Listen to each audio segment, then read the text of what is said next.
வணக்கம். இது TNPSC all notes அப்படிங்கிற சேனல். நம்ம வந்து ஜூலை மாதத்திற்கான நடப்பு நிகழ்வுகள் பார்த்துக்கிட்டு இருக்கோம். ஏற்கனவே வந்து 3 பார்ட் வந்து முழு வந்து பார்த்துட்டோம். ஸோ இது வந்து டிஎன்பிஎஸ்சி போர்ட்டல் வெளியிட்டிருக்க பிடிஎஃப். இது அவங்களோட வெப்சைட்டில் போய்ட்டு நீங்கள் டவுன்லோட் பண்ணிக்கலாம். ஸோ ஏற்கனவே வந்து பார்த்தாச்சு. அதுக்கப்புறம் வந்து மீதம் இருக்க டாபிக்ஸ் மட்டும் இந்த வீடியோவில் வந்து பார்க்க போகிறோம்.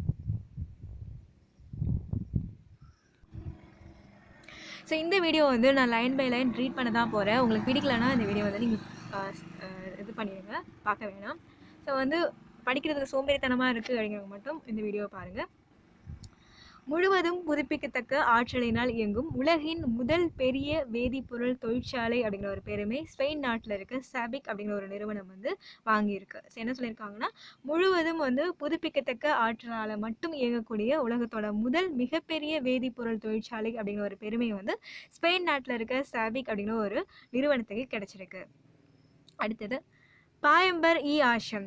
ஸோ பாயம்பர் இ ஆஷம் அப்படிங்கிறது வந்து என்னென்னா, வருடாந்திர இராணுவ ஒத்திகையை வந்து நடத்தியிருக்காங்க. யார் நடத்தியிருக்காங்கன்னா, ஈரானில் நடத்தியிருக்காங்க. ஸோ பாயம்பர் இ ஆஷம் அப்படிங்கிற பேரில் வருடாந்திர இராணுவ ஒத்திகையை வந்து ஈரான் நாடு வந்து நடத்தியிருக்காங்க. அடுத்தது ஆசிய உட்கட்டமைப்பு மற்றும் முதலீட்டு வங்கியோட தலைவராக சீனாவோட நிதியமைச்சர் ஜின் லிகின் வந்து திரும்ப வந்து தேர்ந்தெடுக்கப்பட்டிருக்காரு. ஆசிய உட்கட்டமைப்பு மற்றும் முதலீட்டு வங்கியோட தலைவராக வந்து சீனாவோட நிதியமைச்சர் ஜின் லிகின் வந்து அப்படிங்கிறவர் திரும்ப வந்து தேர்ந்தெடுக்கப்பட்டிருக்காரு. ஸோ நம்ம பார்த்துருக்கோம், முழுவதுமாக புதுப்பிக்கத்தக்க ஆற்றலால் இயங்கக்கூடிய உலகத்தோட முதல் பெரிய தொழிற்சாலை வந்து வேதிப்பொருள் தொழிற்சாலை வந்து ஸ்பெயின் நாட்டில் இருக்க சபிக் அப்படிங்கிற ஒரு நிறுவனம். பாயம்பர் இ ஆஷம் அப்படிங்கிற பேரில் வருடாந்திர இராணுவ ஒத்திகை நடத்தின நாடு வந்து ஈரான் நாடு. அதுக்கப்புறம் ஆசிய உட்கட்டமைப்பு மற்றும் முதலீட்டு வங்கியோட தலைவராக சீனாவோட நிதியமைச்சர் ஜின் லிகின் வந்து திரும்ப தேர்ந்தெடுக்கப்பட்டிருக்காரு. அடுத்தது ஸோ ஒரு உயர்தர மேப்பிங் செயற்கைக்கோளை வந்து சீனா வந்து அவங்களோட லாங் மார்ச் 4B ராக்கெட் மூலமாக வந்து விண்ணுக்கு செலுத்தியிருக்காங்க. ஸோ அதோட செயற்கைக்கோள் பேர் வந்து இதுதான், ஜியான் 3 அப்படிங்கிற பேரில் வந்து உயர்தர மேப்பிங் செயற்கைக்கோளை வந்து சீனா வந்து அவங்களோட லாங் மார்ச் 4B ராக்கெட் மூலமாக அனுப்பியிருக்காங்க. ஸோ இந்த பேர் பார்த்துக்கோங்க, ஜியான் ரோம் லெட்டர் 3 அதுக்கப்புறம் 03 அப்படிங்கிற ஒரு பேரில் வந்து ஒரு செயற்கைக்கோளை வந்து அனுப்பியிருக்காங்க. எந்த ராக்கெட் மூலமாக அனுப்புனாங்கன்னா, லாங் மார்ச் 4B அப்படிங்கிற ராக்கெட் மூலமாக வந்து அனுப்பியிருக்காங்க.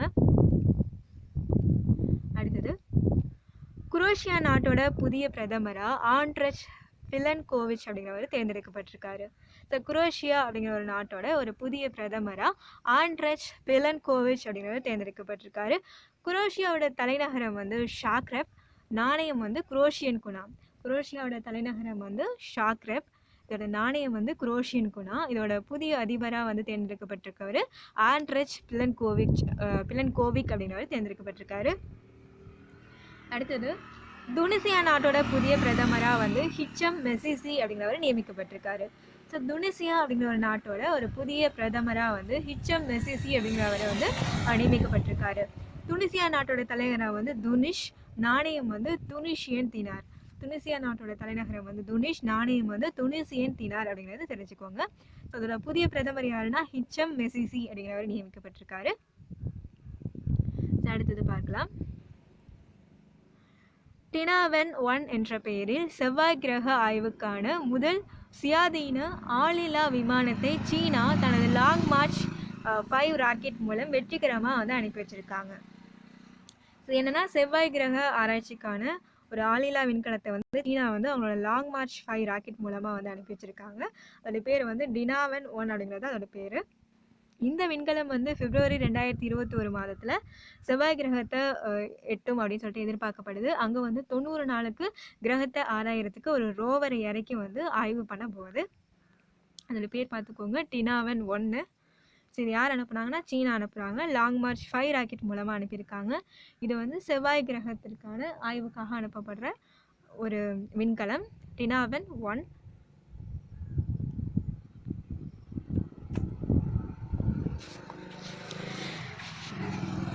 அடுத்தது மாலத்தீவு நாட்டோட மரோத்தோ மற்றும் ஹல்குது நகரங்களில் அருகாமை மீன் பதப்படுத்துதல் நிலையங்களை அமைப்பதற்காக இந்தியா மற்றும் மாலத்தீவு நாடுகளுக்கு இடையில வந்து ஒரு MOU சைன் பண்ணியிருக்காங்க. என்னன்னா மாலத்தீவு நாட்டோட மராத்தோ மற்றும் ஹல்குத்து இந்த நகரங்களில் பக்கத்தில் மீன் பதப்படுத்தல் நிலையங்களை அமைக்கிறதுக்காக இந்தியாவும் மாலத்தீவும் வந்து MOU சைன் பண்ணியிருக்காங்க. உலக வர்த்தக நிறுவனத்தின் 25வது பார்வையாளர் அந்தஸ்துடைய நாடாக துர்க்மெனிஸ்தான் அங்கீகரிக்கப்பட்டிருக்கு. ஸோ வேர்ல்ட் ட்ரேட் ஆர்கனைசேஷனோட 25வது பார்வையாளர் அந்தஸ்துடைய நாடாக வந்து துர்க்மெனிஸ்தானை வந்து அங்கீகரிச்சிருக்காங்க. 1 ஜனவரி 1995ஆம் ஆண்டு தொடங்கப்பட்ட உலக சுகாதார நிறுவனத்தில் 164 நாடுகள் வந்து உறுப்பினர்களாகவும் 25 நாடுகள் வந்து பார்வையாளர்களாகவும் வந்து இருக்கிறாங்க. அடுத்தது, கொரோனாவுக்கு எதிராக இங்கிலாந்தோட ஆக்ஸ்போர்ட் பல்கலைக்கழகம் உருவாக்கிய இந்த தடுப்பூசி பேர் பார்த்துக்கோங்க, CHADOX1N COVID-19 அப்படிங்கிற ஒரு தடுப்பூசியை வந்து முதல் கட்ட சோதனை வந்து வெற்றி பெற்றிருக்கு. இது வந்து யாரை உருவாக்குனாங்கன்னா ஆக்ஸ்போர்ட் பல்கலைக்கழகம் வந்து உருவாக்குனாங்க. மனிதர்களுக்கு நோய் எதிர்ப்பு சக்தி அதிகரிப்பது வந்து கண்டறியப்பட்டிருக்கு. அடுத்தது, அரபு நாடுகளில் முதல் விண்வெளி திட்டமாக செவ்வாய் கிரகத்துக்கு விண்கலத்தை வெற்றிகரமாக அனுப்பி ஐக்கிய அரபு அமீரகம் வந்து வரலாறு படைச்சிருக்கு. அரபு நாடுகளில் முதல் விண்வெளி திட்டமாக வந்து செவ்வாய் கிரகத்துக்கு விண்கலத்தை வெற்றிகரமாக அனுப்பி ஐக்கிய அரபு அமீரகம் வந்து வரலாறு படைச்சிருக்கு. அல் அமல் அல்லது ஹோப் அப்படின்னு சொல்லிட்டு அந்த விண்கலம் வந்து பேர் வச்சாங்க. அல் அமல் இல்லை வந்து ஹோப் அப்படின்னு சொல்லிட்டு பேர் வச்சாங்க. இது வந்து ஜப்பானோட தானகசிமா தீவில் இருக்க ஏவுதளத்திலிருந்து வந்து மிட்சுபிஷி H2A அப்படிங்கிற ராக்கெட் மூலமாக வந்து அனுப்புனாங்க. அடுத்தது, அனாசிஸ் 2 அப்படிங்கிற பேரில் வந்து அனாசிஸ் ரோம்லெட்டர் 2 அப்படிங்கிற பேரில் வந்து தென்கொரியா நாட்டோட முதல் இராணுவ தகவல் தொடர்பு செயற்கைக்கோள் வந்து அமெரிக்காவோட ஸ்பேஸ் எக்ஸ் தனியார் விண்வெளி ஆய்வு நிறுவனத்தோட ஃபால்கான் 9 அப்படிங்கிற ஒரு ராக்கெட் மூலமாக வந்து அனுப்பப்பட்டிருக்கு. சில தெரிஞ்சிக்க வேண்டியது வந்து தென்கொரியா நாட்டோட முதல் இராணுவ தகவல் தொடர்பு செயற்கைக்கோள் தான் வந்து அனாசிஸ் 2. இதை வந்து அமெரிக்காவோட ஸ்பேஸ் எக்ஸ் தனியார் விண்வெளி ஆய்வு நிறுவனத்தோட ஃபால்கான் 9 ராக்கெட் மூலமாக வந்து விண்ணுக்கு அனுப்பியிருக்காங்க.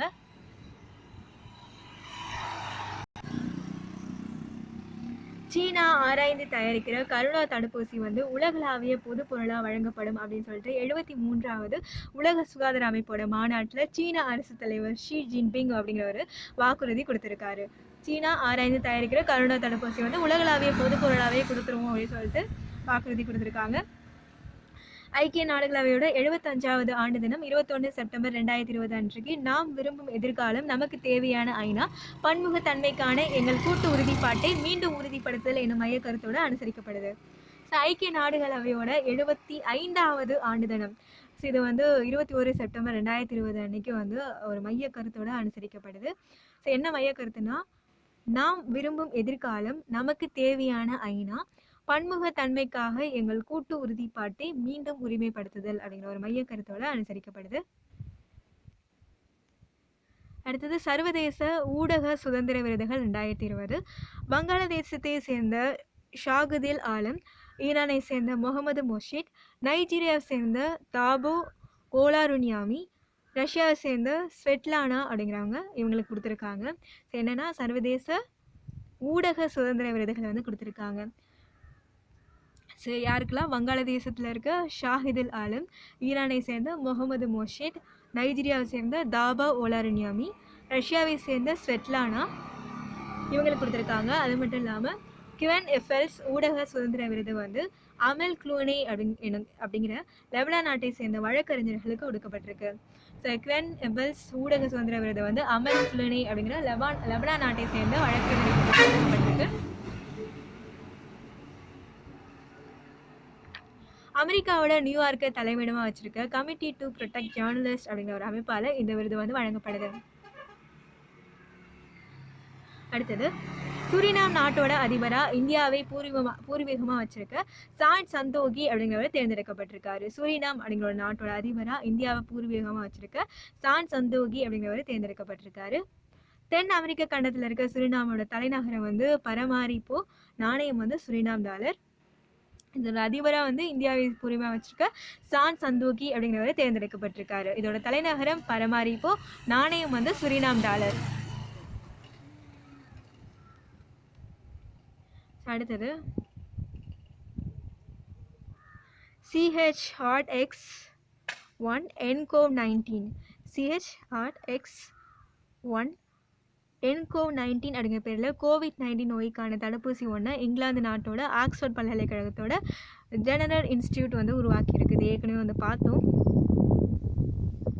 அடுத்தது ஐக்கிய நாடுகளவையோட சர்வதேச பழங்கள் மற்றும் காய்கறிகள் ஆண்டு 2021 அனுசரிப்பை நடத்துறதுக்காக ஐநா உணவு மற்றும் வேளாண்மை நிறுவனத்துடன் இந்தியா மற்றும் சிலி நாடுகள் இணைஞ்சிருக்கு. ஐக்கிய நாடுகளவையோட சர்வதேச பழங்கள் மற்றும் காய்கறிகள் ஆண்டு 2021 அனுசரிப்பை நடத்துறதுக்காக ஐநா உணவு மற்றும் வேளாண்மை நிறுவனத்தோட இந்தியா மற்றும் சிலி நாடுகள் வந்து இணைச்சிருக்கு.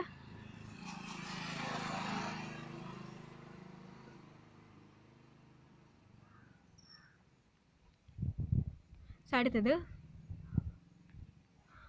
போலந்து அதிபர் தேர்தலில் அந்த நாட்டோட அதிபர் ஆண்ட்ரச் டூடா வந்து பெரும்பான்மையான வாக்குகளோட 2வது முறையாக ஜெயிச்சிருக்காரு. ஸோ போலந்து அதிபர் தேர்தலில் அந்த நாட்டோட அதிபர் ஆண்ட்ரச் டூடா வந்து திரும்ப வந்து ஜெயிச்சிருக்காரு. ஸோ போலந்து நாட்டோட அதிபர் யாருன்னா ஆண்ட்ரச் டூடா. உலகின் முதல் கோவிட்-19 தடுப்பு மருந்தை மனிதர்களுக்கு செலுத்தி ரஷ்யா வெற்றி. கொரோனா தொற்றுக்கு எதிரான தடுப்பு மருந்தை மனிதர்கள் மீது செலுத்தி சோதனை நடத்தி வெற்றி பெற்றுவிட்டதாக ரஷ்யாவோட செசனோ பல்கலைக்கழகம் வந்து அறிவிச்சிருக்காங்க. இந்த தடுப்பூசியை ரஷ்யாவில் இருக்க Gamaleya institute of epidemiology and microbiology நிறுவனம் வந்து தயாரிச்சிருக்கு.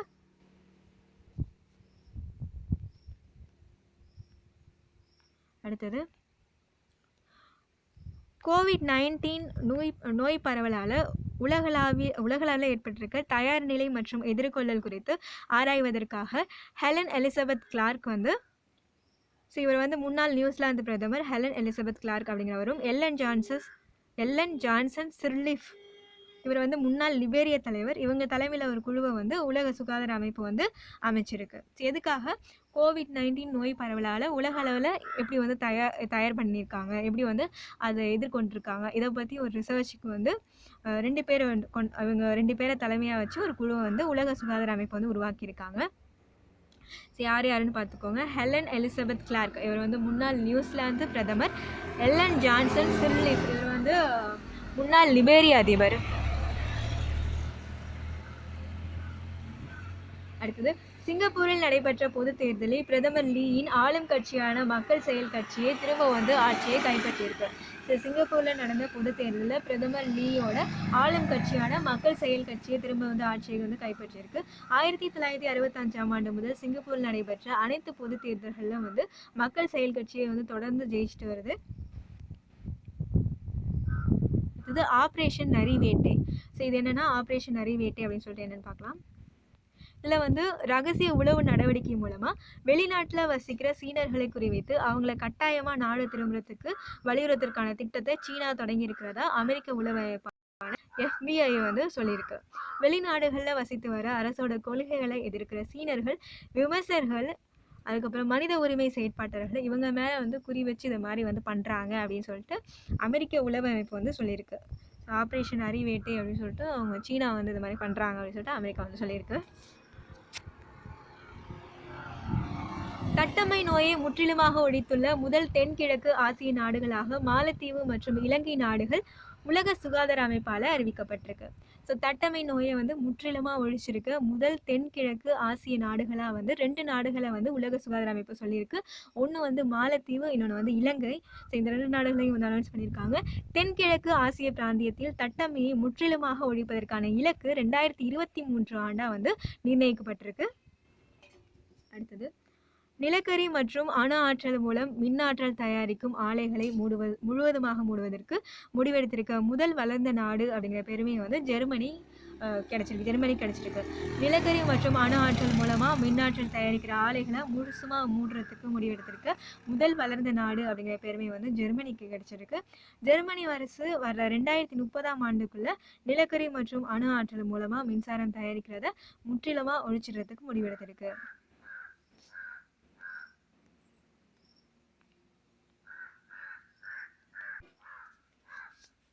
அடுத்தது வந்து கரோனா நோய் தொற்று வந்து காற்றில் மிதந்து மனிதர்கள்கிட்ட பரவுறதுக்கான வாய்ப்புகள் இருக்கிறதா வந்து உலக சுகாதார அமைப்பு முதல் முறையாக ஒப்புதல் கொடுத்துருக்காங்க.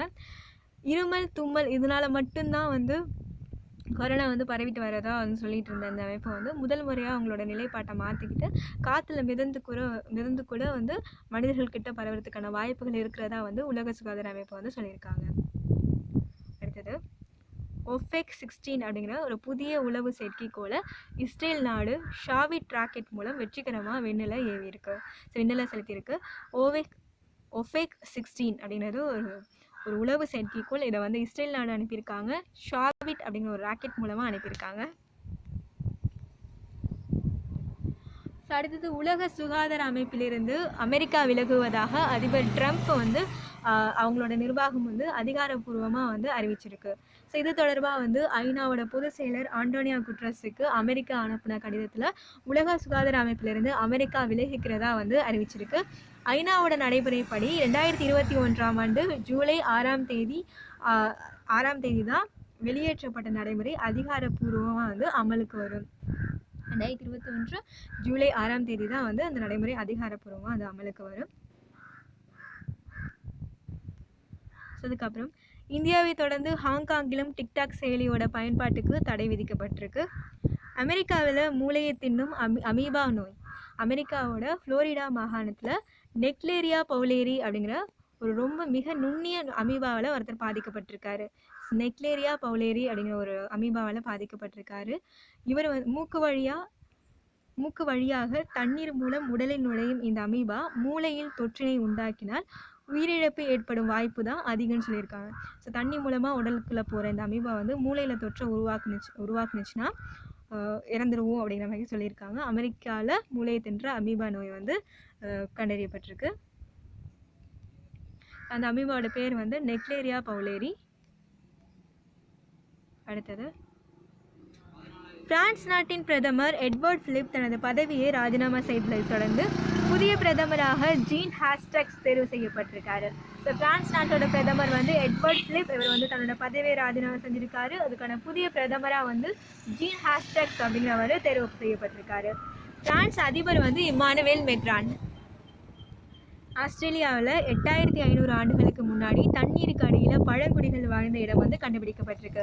ஸோ ஆஸ்திரேலியாவில் 8500 ஆண்டுகளுக்கு முன்னாடி தண்ணீருக்கு அடியில் பழங்குடிகள் வாழ்ந்த ஒரு இடம் வந்து கண்டுபிடிக்கப்பட்டிருக்கு.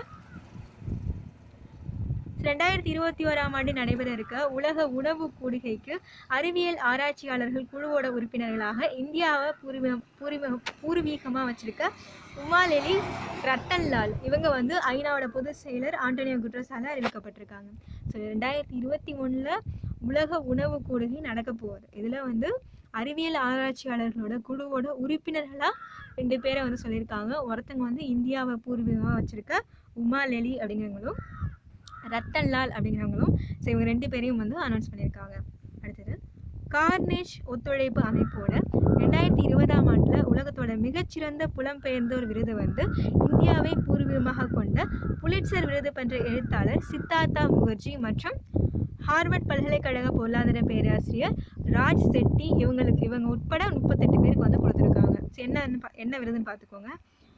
கார்னேஜ் ஒத்துழைப்பு அமைப்பு கொடுக்குற ஒரு விருது, உலகத்தோட மிகச்சிறந்த புலம்பெயர்ந்தோர் விருது. இதை வந்து இந்தியாவிற்கு பூர்வீகமாக வச்சிருக்க புலிட்சர் விருது பெற்ற எழுத்தாளர் சித்தார்த்தா முகர்ஜி, அதுக்கப்புறம் வந்து ராஜ் செட்டி, இவங்க 2 பேர் உட்பட ஒரு 38 பேர் கொடுத்துருக்காங்க.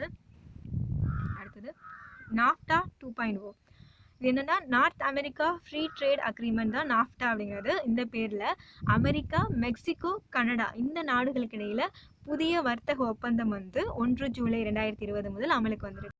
ஸோ நாஃப்டா 2.0 அப்படிங்கிறது எந்த நாடுகளுக்கு இடையிலன்னு கேட்டாக்கா அமெரிக்கா, மெக்சிகோ, கனடா, ஸோ இந்த நாடுகளுக்கு இடையில செய்யப்பட்ட புதிய வர்த்தக ஒப்பந்தம்.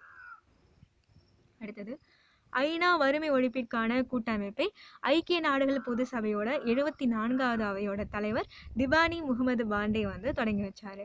இந்த அமைப்புல இந்தியா நிறுவன உறுப்பினராக இணைஞ்சிருக்கு. ஐநா வறுமை ஒழிப்பிற்கான கூட்டமைப்பை ஐக்கிய நாடுகள் பொது சபையோட 74வது அவையோட தலைவர் திவானி முகமது பாண்டே வந்து தொடங்கி வச்சிருக்காரு. இந்த அமைப்புல இந்தியா வந்து நிறுவன உறுப்பினராக வந்து இணைஞ்சிருக்கு.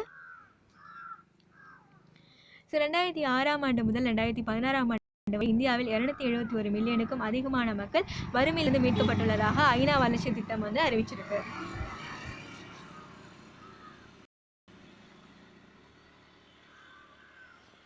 சீனாவில் G4 H A H1N1 அப்படிங்கிற ஒரு புதிய வைரஸ் பரவல் கண்டுபிடிக்கப்பட்டிருக்கதா வந்து உலக சுகாதார நிறுவனம் அறிவிச்சிருக்கு. இந்த வைரஸ் ஆனது பன்றிகளில் வந்து கண்டறியப்பட்டிருக்கு. இது வந்து மனிதர்கள்கிட்ட பரவறதுக்கான வாய்ப்பு இருக்கிறதா வந்து சொல்லியிருக்காங்க. G4EA H1N1 அப்படிங்கிற ஒரு புதிய வைரஸ் வந்து கண்டுபிடிக்கப்பட்டிருக்கதா வந்து உலக சுகாதார நிறுவனம் சொல்லியிருக்காங்க. அடுத்தது, ரஷ்ய அதிபரா 2036ஆம் ஆண்டு வரை பதவி வகிக்கிற அரசியல் சாசனத்திற்கு அந்த நாட்டு மக்கள் பெரும்பான்மை ஆதரவு கொடுத்துருக்காங்க. ரஷ்ய அதிபராக 2036ஆம் ஆண்டு வரைக்கும் பதவி வகிக்கிற ஒரு அரசியல் சாசனத்துக்கு அந்த நாட்டு மக்கள் வந்து ஆதரவு கொடுத்துருக்காங்க. ரஷ்யாவில் அதிபரோட பதவிக்காலம் 6 வருஷம். அந்த நாட்டு அரசியல் சாசனப்படி ஒருத்தரை தொடர்ந்து 2 டைமுக்கு மேலே அதிபர் பதவிக்கு வர முடியாது. கடந்த 2000ஆம் ஆண்டிலிருந்து 2008ஆம் ஆண்டு வரைக்கும் அதிபர் பதவியில் இருந்த புதின் வந்து 2008ஆம் ஆண்டு 2012ஆம் ஆண்டு வரை பிரதமராக வந்து பதவியில் இருந்தார். அதுக்கப்புறம் 2012ஆம் ஆண்டிலிருந்து விளாடிமிர் புதின் அந்த நாட்டு அதிபர் பதவிக்கு வந்தார். வர்ற 2024ஆம் ஆண்டு வரைக்கும் அவருக்கு பதவிக்காலம் இருக்குது.